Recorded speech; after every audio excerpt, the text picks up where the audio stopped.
फस्लुन फी अम्र नबी सल्लल्लाहु अलैहि वसल्लम बिइमाततिल अज़ा अनित तरीक।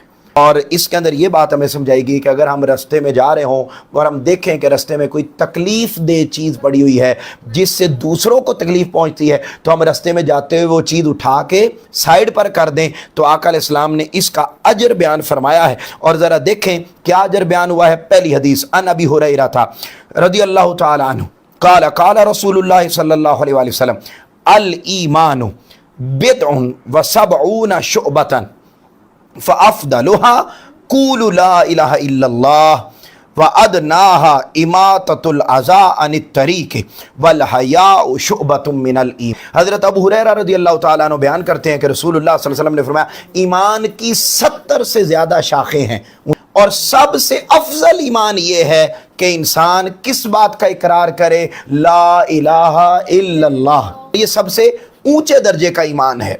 और सबसे नीचे दर्जे का ईमान ये है कि आप सफ़र में जा रहे हो तो आप रास्ते में तकलीफ़ दे बड़ी चीज़ को हटा दें, तो ये भी ईमान है। और फिर फरमाया अल हयाउ शुअबतुम मिनल ईमान, हया ये ईमान के शोबों में से एक शोबा है। तो टोटल 70 में से कितने शोबे यहाँ बयान हुए हैं? 3।